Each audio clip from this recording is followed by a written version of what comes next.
you speaking? Theme is a topic. Oh, sorry, I cannot hear you. It's my fault. Okay, let me change my audio source. Okay, can you say that, Anish?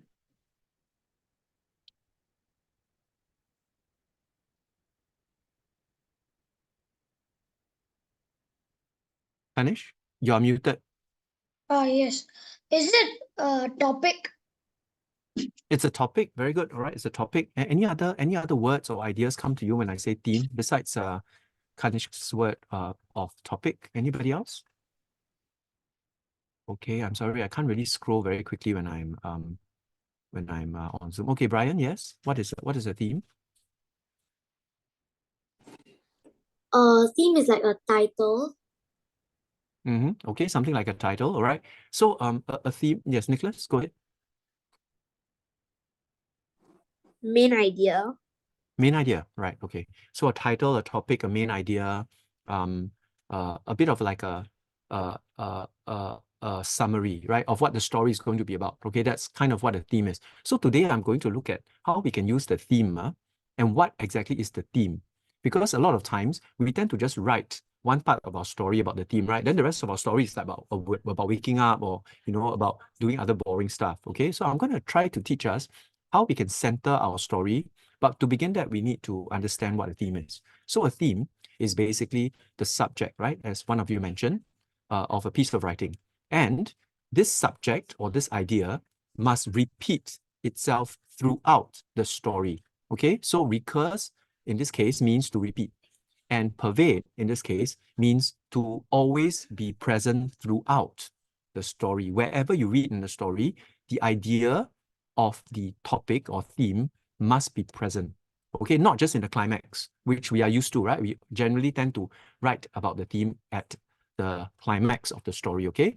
So today I'm going to teach you how to expand on a subject is basically a title, a theme is basically a subject, and this title or idea must repeat itself throughout the story, right? In order for your story to be effective. If you just say it in the climax, it's not good enough. So I'm going to teach you two ways you can repeat the same topic twice in your story. Most of the time, you just talk about it once, right? Let me give you an example. Just now when we went, if I go back to this, right? What is the like the main idea? If I use, let's say, picture one, what is the topic or the main idea of my story going to be? Anyone? Solomon, go. That means like you forgot something and then you left it somewhere. Then it's considered lost. And then like the idea is like that where someone will find it. Yes, very good. So the idea is that a physical object, like a phone in this case, right? You all can see in the picture, is lost, right? So the picture determines the object, and the title is about a lost phone, right? In this case, it's very straightforward. It's very boring also, right? So when you write your story centers around the lost phone.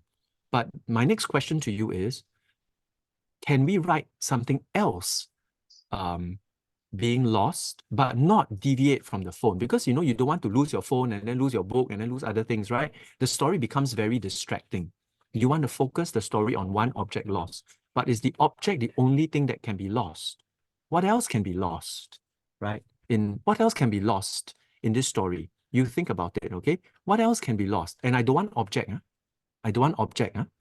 Again, I say again, I do not want another object to be lost. What else can be lost in this particular story? Adrian? Your mind. Oh, okay. All right, right. Okay, that's interesting. But is it relevant to the story now? Is losing your mind going to be relevant to the story of something that was lost? That is the question. Remember relevance, that's the title of our that's why I put it right at the title, It must be relevant. Okay. Yes, Skylar? A person getting lost. A person, but a person is in a way also an object, right? Okay. So if you want to lose your phone and then you yourself get lost, in a sense, that's also a second object. That might be quite distracting. So what else can be lost? Dior? A pet? Yes, I don't want an object. I don't want an object. No, I like don't a want an object. kitten. A kitten or a pet is an object. I don't want any object. Okay, I don't want an object being lost. I already have one object. It's the phone. So I'm trying to get this idea across to you. It's not easy. I understand. Kanish, go ahead. Hope. Okay, very good. Yeah, we're getting closer.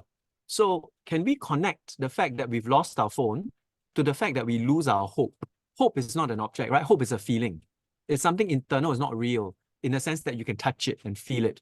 But it's something that is like something we feel. So can we lose hope because we lose the phone? Is it possible? Is it connected? There you go. So I'm going to teach you a principle today, very similar to what I've just mentioned to you, and you can repeat it in every single story, right? You can double effectively the amount of content you can generate. If you're just writing about something lost, the object, you're writing one. But if you're writing something lost and a feeling of being lost, then you're writing two. It's 2x. It's twice the amount of content. Do you all get what I mean? I'll show you how to do it, okay? So immediately, if you have this idea in your head, you can double the amount of content effortlessly. Anytime you see a topic, think about it in terms of the object and think about it in terms of the feeling. Or in this case, I'm going to teach you two terms, the literal and the figurative, right? Literal is the object you can hold or something you can touch.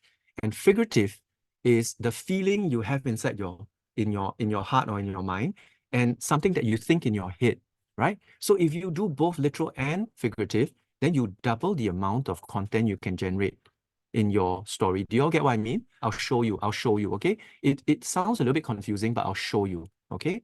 So again, this is what a theme is. And remember, the theme must repeat, right? So when we repeat the same idea twice, but using two different forms, we're actually fulfilling the requirement of a theme.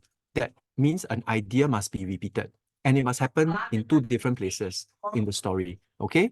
All good so far? Give me a thumbs up if you're following me, okay? I'm about to show you, okay? And I will try to teach you how to do this. And this is relevant beyond primary school. You can use this in secondary school as well. Okay, because in secondary school, you'll be doing a lot more figurative, right? Primary school, you're much more literal, okay? So again, what is literal? Literal is taking the word at its most basic sense. Something is lost, meaning an object is lost. Nothing special. It's just the actual interpretation of the word.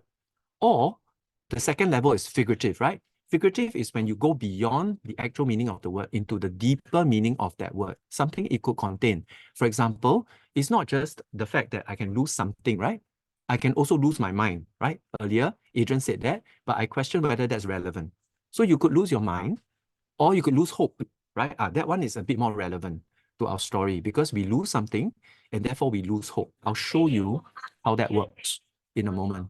Okay, but before I go on, it's very important that you understand the difference between something that's literal and something that's figurative. Okay, again, literal is something you can hold in your hand, is something that is tangible, and figurative is something that you can't touch, but it's still real. It's just that you can't touch it. It's not like physical. It's like it's a feeling is real, but you can't really touch it. You can't touch love. You can't touch confusion, right? Okay, so can we just go very quickly? Give me some examples of something that's literal. Okay, can you give me some examples of some things that are literal? Yeah, Nicholas, go ahead. Like an object that you No, like. give me an example. Don't give me a generic category. Give me an example. A actual physical example, please. Quick. Come on. Anything. You're filled with, you're surrounded by things. Just give me an example Food. of something. Food. Again, don't give me a category. Give me a specific example. Do you know the difference between a category and an example? A category is a group of things. I want one thing. Your Give me water one thing. bottle. Okay, a water bottle. Okay, a water bottle. So do you all agree with me a water bottle is a physical thing? I can touch it, right? I can feel it, right? It's got weight, right? So that's a literal thing. It's a water bottle, okay? But what can a water bottle represent? What can it represent that's not physical? What can a water bottle represent? What can it be to you? What idea or what feeling does it evoke in you? Okay, Solomon, go ahead.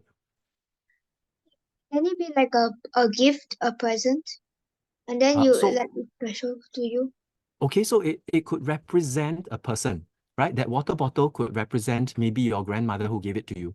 right? Yeah. It could remind you of her. So that memory, the memory is not a physical thing, right? It's something that's in your head. So the water bottle reminds you of something.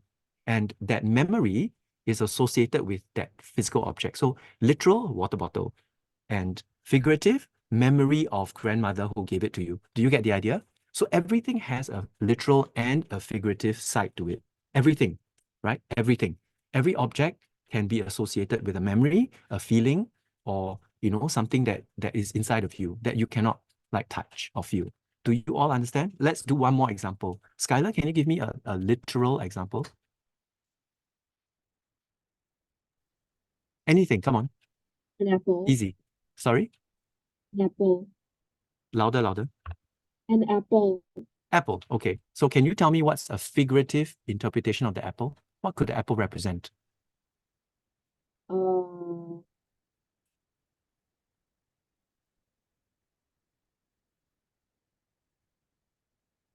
um,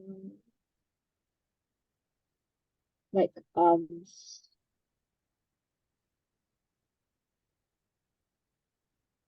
I don't know. Anyone?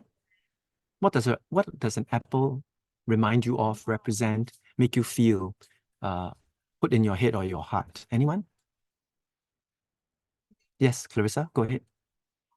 The hard work of the farmers who planted the apple. Okay, very good. Yeah, very good. Right. So behind that physical object, right, is the idea of the effort, the blood, the sweat, the tears, and the toil that farmers put into, like, growing that particular apple tree. Okay. So the idea or the thought or the feeling behind the object is what we're looking for here. Okay. So every time you write about something, right, think about what that thing can represent. In this case, right, something being lost can physically be a wallet being lost, but it could also be like emotionally you feeling lost, your feeling of confusion and loss because the wallet is no longer with you. So both of these hit the target of the theme, something lost, right? A, you lost your wallet, that's something lost. And B, you lost that peace, you lost that well-being, you feel confused and you feel unwell because you lost your wallet. Do you see that? So the literal and the figurative, when you put them together, makes the story much more powerful because it's like two sides of the coin, right? You put them together, you make the complete coin. Okay. So why did I think about this? Because when I was attending the briefing, right, they were saying that every story can be interpreted literally or figuratively, right? I was attending this briefing by SEAB, yeah, the people who do PSLE, and they were saying that when you read a story, you can read the story literally, meaning, the person lost a wallet, or you can read the story figuratively, meaning the person, got lost, or the person felt lost because they lost something important, or the person felt that they were confused, right? And I was thinking in my head, why can't we do both, right? Wouldn't both be even more powerful, right? If we combine them both, then our stories would be more well developed. Okay, so today is my attempt to put them together and show you what it looks like physically. So are you all ready? Okay, I'm very conscious of time. It's already 3:20. I promised you about half an hour. Okay, so let's take a look at the first example. Okay, so this is literal.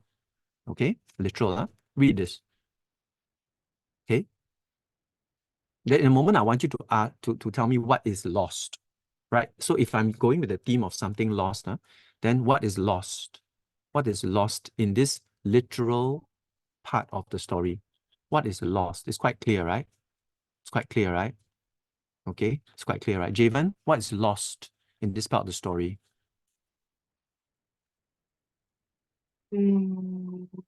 It's very clear, what? Don't need to think too hard. The answer is right there. What did he lose? Hey, Javen, are you Yeah. able to see it or not? Yeah. Quick, it doesn't require any thought at all. It's right His there. wallet with his membership cards and precious notes from his friends. Yeah, okay, just his wallet lah, basically. Everything else is contained in his wallet, right? Thank you very much. Do you all agree with me that this is the wallet, right? It's obviously very descriptively written, it's very nice, but the bottom idea is, it's just he lost his wallet, right? I wrote very nicely, I wrote a lot of flowery sentences, and you will notice that I used a lot of techniques that I taught you all about, right? I taught you about varied sentence structures, I taught about adjectives and adverbs, I use sensory words, I use like, kernel sentences, all these things I use here, right? But the bottom line is, what is lost? His wallet, right? So I can develop one entire section now, one whole paragraph, just on the physical or the literal loss. The literal loss is the wallet. Okay, now think about how I'm going to link it. How would I now link it to the figurative? What can I link this to? He's lost his wallet. So how can I link this to the figurative? Before I show it to you, you'll see whether you can guess or not. How can I link it to the figurative? How? Joshua, go ahead. The wallet was given to him by someone. Okay, and so therefore what? So what? Yeah, Link it's important to him. Link it to the figurative loss, please. Sorry? Link it to the physical loss. Link it to the figurative loss. The literal loss is he lost his wallet, right? So what's the figurative loss? Yeah, I know it is important to him. He was given to him. So what's the loss? Tell me what's the loss. Don't just give me details that are not linked. Go on, Joshua. Try.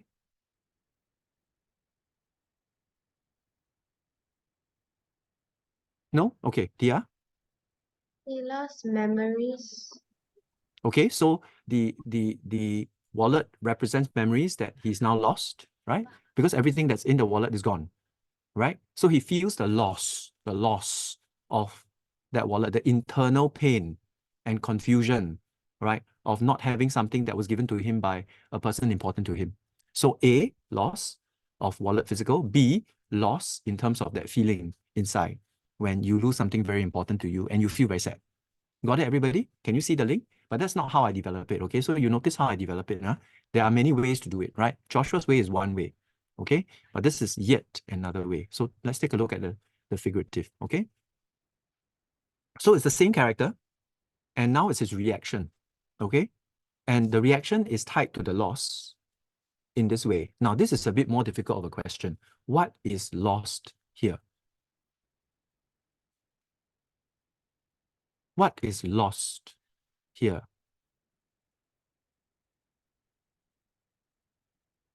Nicholas?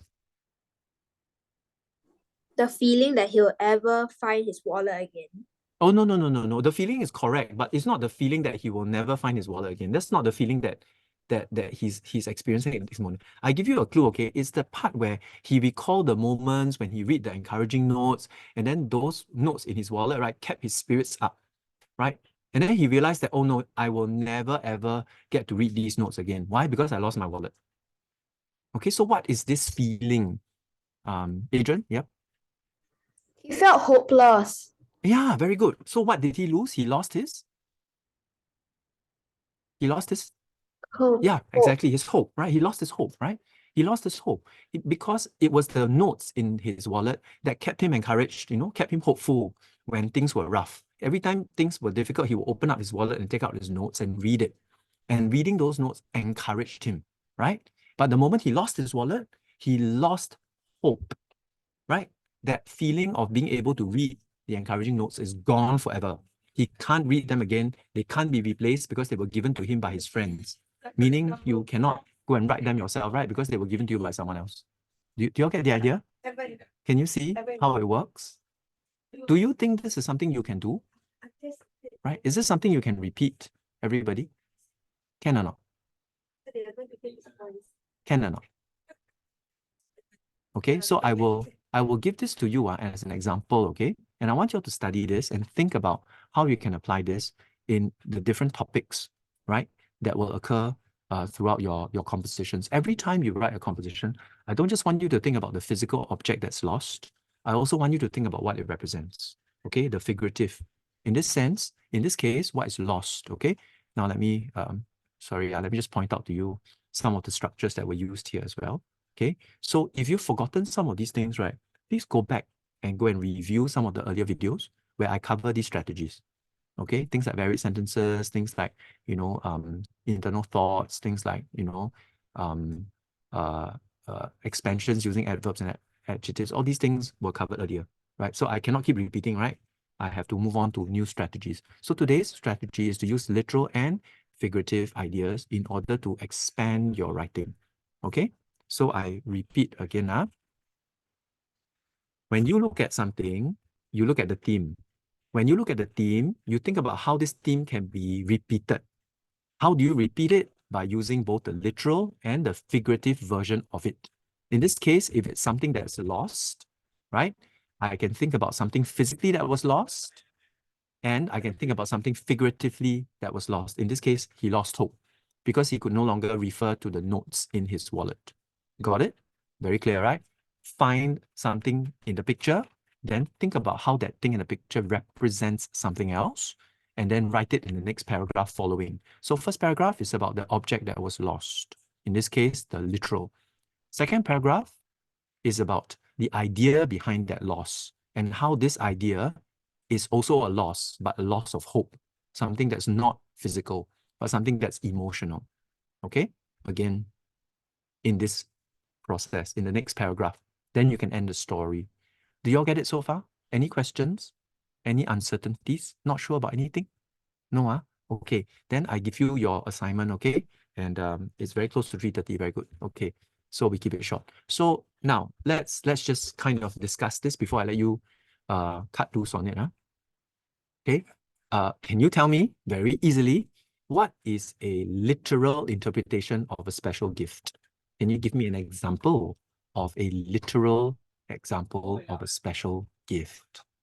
I already see a hand. Okay. Let's see. Adrian, would you like to start us off? Something from your friend. No. Don't give me a category. Don't give me a generic label. Give me a specific example. What from your friend?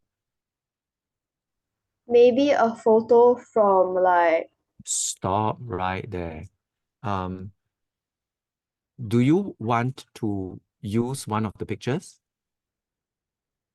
when you link it to the literal? If you do, which picture would you want to link it to? Please point out. Okay. probably the best friend mug. Okay, right. So a mug is a literal object, and this mug is a special gift. That's the literal object special gift. Now the difficult thing, what is the figurative? What's figurative? What is the special gift that's not an object? What is the special gift here? It's very easy actually. I chose this so that it's easy for you. Dior, what is the special gift?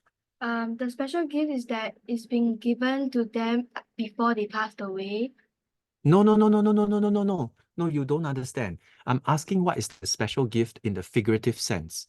Meaning what the special gift in the literal sense is the mug. What's the gift that cannot be touched? What's the gift that cannot be touched here? Jairus?